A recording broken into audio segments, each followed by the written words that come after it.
Qui êtes-vous, Harold Cobert, et comment êtes-vous venu à l'écriture? Je suis bordelais et basque, c'est-à-dire je suis une tête de con. J'ai fait 12 ans chez les pères jésuites qui m'ont tout appris. Ils m'ont appris la fourberie, la souplesse, l'hypocrisie, tout ce qu'il faut pour survivre dans le milieu hostile dans lequel nous vivons. En même temps, culturellement et intellectuellement, je leur dois beaucoup. Je m'en suis rendu compte après, lorsque j'étais chez eux, j'étais en rébellion constante, mais en fait, la rigueur intellectuelle qu'ils m'ont donnée me sert tous les jours. Et en fait, moi, la littérature, ça m'a jamais intéressé jusqu'à l'âge de... Ouais, c'est ça, 17 ans. Juste précisément quand il y a eu le film qui est sorti sur les Doors, où j'ai découvert la personnalité extraordinaire de Jim Morrison. Et je me suis dit que si ce mec-là aimait Rimbaud, aimait Baudelaire, aimait Kerouac, ces auteurs n'étaient pas aussi ennuyeux que l'école me le laissait supposer. Donc j'ai plongé et j'ai découvert le plaisir de lire, et du plaisir de lire, on a envie d'écrire.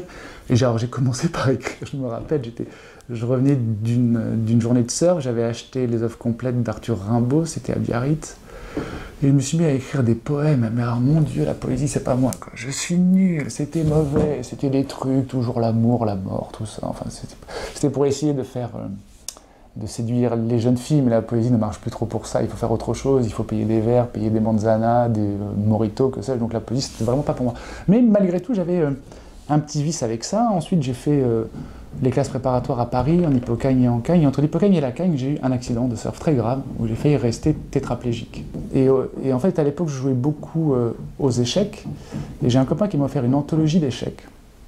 Et dedans, on racontait certains faits divers, qui étaient absolument fascinants, dont un, que j'ai lu, je vais essayer de le faire assez brièvement, ça se passe... Voilà, on va commencer à voir que la Révolution française arrive dans toute ma vie, ça se passe sous la Terreur, robespierriste, et peu de gens savent que Robespierre adorait jouer aux échecs.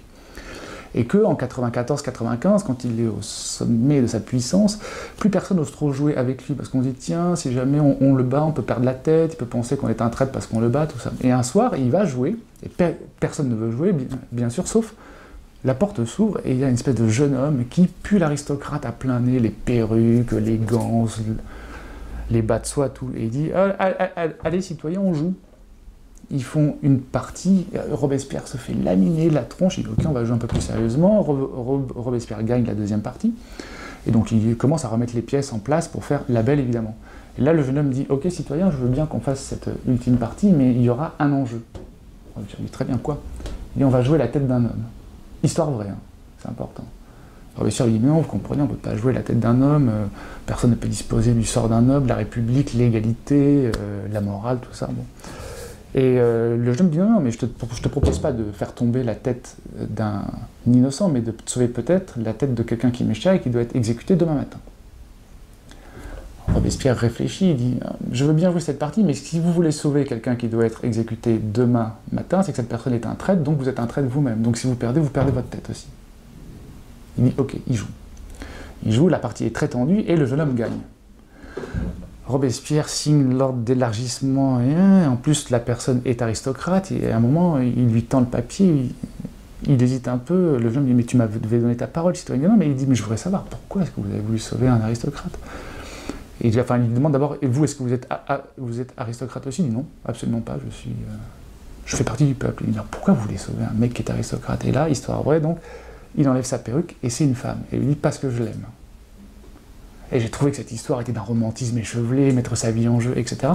Et je me rappelle, au lieu de préparer le concours de l'école normale supérieure, j'ai tellement aimé cette histoire que j'en ai fait une petite nouvelle, qui a eu pas mal de prix dans des petits trucs en province à l'époque. Et en fait, j'ai commencé à écrire comme ça, et le virus m'a pris.